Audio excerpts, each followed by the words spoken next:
Hi guys, welcome back. അപ്പോൾ നീണ്ടൊരു ഇടവേളയ്ക്ക് ശേഷം നമ്മളിതാ വീണ്ടും തിരിച്ചെത്തിയിരിക്കുകയാണ്.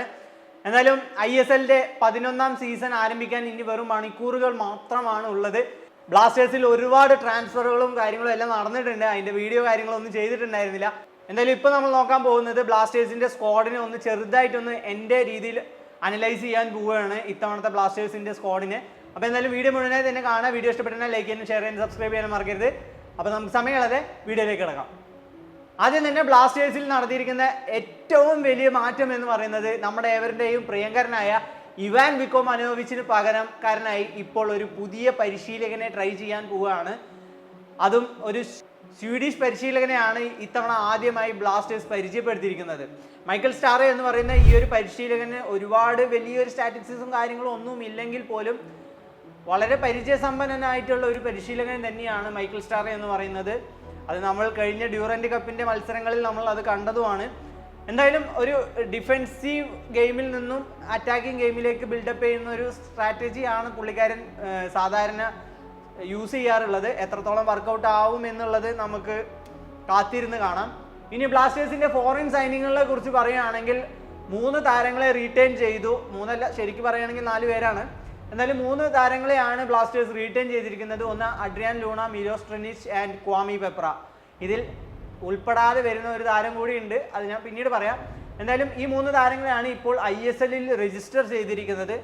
പുതിയ 3 താരങ്ങളെ ബ്ലാസ്റ്റേഴ്സ് സൈൻ ചെയ്തിട്ടുണ്ട്. ഒന്ന് വന്നിട്ട് FC ഗോവയിൽ നിന്നും നോവോ സദോയ് ആൻഡ് 2 പുതിയ താരങ്ങൾ എന്ന് പറയുന്നത് ഡിഫൻസിൽ അലക്സാണ്ടർ കോഫ് എന്ന് പറയുന്ന ഫ്രഞ്ച് ഡിഫൻഡറെ ബ്ലാസ്റ്റേഴ്സ് തട്ടത്തിലേക്ക് എത്തിച്ചിട്ടുണ്ട്. അതും മാർക്കോ ലെസ്കോവിച്ച് എന്ന് പറയുന്ന നമ്മുടെ ഏറ്റവും പ്രിയങ്കരനായിട്ടുള്ള ഒരു ഡിഫൻഡർ ആയിരുന്നു.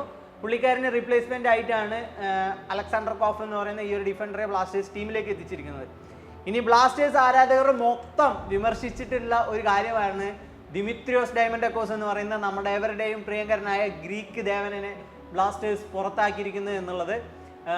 അതിന് പകരക്കാരനായി എത്തിയിരിക്കുന്നത് ജീസസ് ജിമേനസ് എന്ന് പറയുന്ന സ്പാനിഷ് സ്ട്രൈക്കറെയാണ് ബ്ലാസ്റ്റേഴ്സ് സൈൻ ചെയ്തത്. ഇനി ഈ ഒരു ടോപ്പിക്കിലാണ് ആരാധകർ ഒരുപാട് പേര് വിമർശനങ്ങൾ പ്രകടിപ്പിച്ചത്. കാരണം എങ്ങനെയെങ്കിലും ദിമിത്രിയോസിനെ ബ്ലാസ്റ്റേഴ്സ് നിലനിർത്തണമായിരുന്നു എന്നുള്ളത്. ആക്ച്വലി 2 വർഷത്തെ കോൺട്രാക്റ്റിലായിരുന്നു ദിമിത്രിയോസ് ടീമിലെത്തിയത്. പുള്ളിക്ക് കോൺട്രാക്റ്റ് കിട്ടി, അദ്ദേഹം പോവുകയാണ് ചെയ്തത്.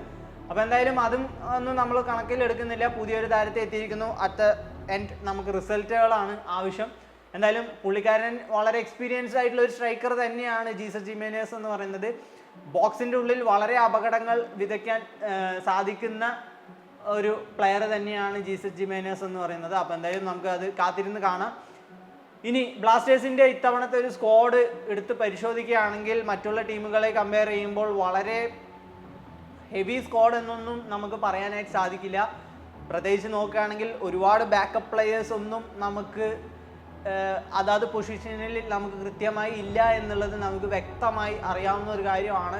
ഇപ്പോൾ പ്രത്യേകിച്ച് എടുത്ത് നോക്കുകയാണെങ്കിൽ ഡിഫൻസീവ് മിഡ്ഫീൽഡ് കഴിഞ്ഞ വർഷം നോക്കുകയാണെങ്കിൽ ജീക്സൺ സിംഗിന് പരിക്ക് പറ്റുമ്പോൾ ആ ഒരു പൊസിഷൻ നല്ല രീതിയിൽ കൈകാര്യം ചെയ്ത് ഡാനിഷ് ഫാറൂഖ് ആയിരുന്നു. അപ്പോൾ അത്തരത്തിലുള്ള വിടവുകളെല്ലാം ബ്ലാസ്റ്റേഴ്സിൻ്റെ ഇപ്പോഴത്തെ സ്ക്വാഡിൽ വന്നിട്ടുണ്ട് എന്നുള്ളത് വ്യക്തമാണ്. അപ്പോൾ എന്തായാലും അതെല്ലാം നമ്മൾ വിലയിരുത്തണം. ഇത്തവണത്തെ മിഡ്ഫീൽഡ് വളരെ വീക്കാണ് എന്നുള്ളതാണ് എൻ്റെ ഒരു ഒപ്പീനിയൻ. അതുപോലെ തന്നെ ബ്ലാസ്റ്റേഴ്സിൻ്റെ ഇത്തവണത്തെ സ്ക്വാഡിൽ മെയിനായിട്ട് പറയേണ്ട ഒരു കാര്യം എന്ന് പറയുന്നത് നോവോ സദോയ് എന്ന് പറയുന്ന ഒരു സ്ട്രൈക്കറെ ബ്ലാസ്റ്റേഴ്സ് തട്ടത്തിലേക്ക് എത്തിച്ചതാണ്. കഴിഞ്ഞ വർഷം അഡ്രിയാൻ ലൂണൊക്കെ പരിക്ക് പറ്റി പോയപ്പോൾ ആ ഒരു പൊസിഷൻ കൈകാര്യം ചെയ്യാൻ വ്യക്തമായ ഒരു പ്ലെയറെ നമുക്കില്ലാത്തത് നമ്മൾ കഴിഞ്ഞ വർഷം ഒരുപാട് അനുഭവിച്ചതാണ്. ആ ഒരു പ്ലേ മേക്കിംഗ് അല്ലെങ്കിൽ ഒരു സ്ട്രൈക്കർ റോള് കൈകാര്യം ചെയ്യാനുള്ളത് ടീമിൽ ആരുമില്ല എന്നുള്ളത്. അപ്പോൾ അങ്ങനെ എന്തെങ്കിലും സാധിക്കുകയാണെങ്കിൽ, എങ്ങനെ എന്തെങ്കിലും സംഭവിക്കാതെ ഇരിക്കട്ടെ, എന്തായാലും അങ്ങനെ എന്തെങ്കിലും ഒരു പരിക്കോ കാര്യങ്ങളോ വരികയാണ് എന്നുണ്ടെങ്കിൽ നമുക്ക് അവിടെ ഒരു ബാക്കപ്പ് സ്ട്രൈക്കർ ആയിക്കൊണ്ട് നോവോ സദോയ് ഇല്ലെങ്കിൽ അഡ്രിയാൻ ലൂണ അങ്ങനെയുള്ള പ്ലെയേഴ്സ് ഇപ്പോൾ നിലവിലുണ്ട്. ഈ കാര്യം പറയുമ്പോൾ എടുത്തു പറയേണ്ട ഒരു കാര്യം എന്ന് പറയുന്നത് ജോഷുവ സിറ്റാരിയോ എന്ന് പറയുന്ന ഈ ഒരു സ്ട്രൈക്കർ ടീമിൽ ഉണ്ടായിട്ട് പോലും എന്താണ് രജിസ്റ്റർ ചെയ്യാത്തത് എന്നുള്ളത് ഒരുപാട് പേര് ചോദിക്കുന്ന ഒരു ചോദ്യമാണ്. ജോഷുവ സിറ്റാരിയോ നിലവിൽ ബ്ലാസ്റ്റേഴ്സിൻ്റെ സ്ക്വാഡിൽ ഉണ്ട് എന്നുള്ളത് വ്യക്തമാക്കിയിട്ടുണ്ട്. പക്ഷേ അദ്ദേഹം ISLൽ രജിസ്റ്റർ ചെയ്തിട്ടില്ല എന്നുള്ളതാണ് ഇപ്പോൾ അറിയാൻ സാധിക്കുന്നത്. എന്തായാലും ISLൽ രജിസ്റ്റർ ചെയ്യാത്തതിൻ്റെ കാരണം എന്ന് പറയുന്നത് പുള്ളിക്കാരനെ 2 വർഷത്തെ കോൺട്രാക്റ്റ് ഉണ്ട്. ISL ടീമിൽ ഒരു AFC താരം നിർബന്ധമായും ഉണ്ടായിരിക്കണം എന്നുള്ളത് ഒരു നിബന്ധന ISLന്റെ ഭാഗത്തു നിന്നുണ്ട്. അപ്പോൾ അത് ഫോളോ ചെയ്തുകൊണ്ടാണ് ബ്ലാസ്റ്റേഴ്സ് ഇത്തവണത്തെ സ്ക്വാഡിനെ അണിനിരത്തിയിരിക്കുന്നത്. എന്തായാലും പഞ്ചാബുമായിട്ട് 15-ാം തീയതി നടക്കാനിരിക്കുന്ന മത്സരത്തിലേക്ക് കാത്തിരിക്കാം. എന്തായാലും പ്രീ മാച്ച് അനാലിസിസുമായിട്ട് നമുക്ക് മറ്റൊരു വീഡിയോയുമായി കാണാം. എന്തായാലും ഇതൊരു ക്വിക്ക് വാക്ക് ത്രൂ ആണ്, പുതിയൊരു ജേണിയാണ്.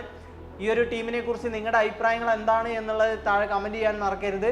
അപ്പോൾ നമുക്ക് വീണ്ടും അടുത്തൊരു വീഡിയോയുമായി കാണുന്നതായിരിക്കും. It's me Suhail signing out.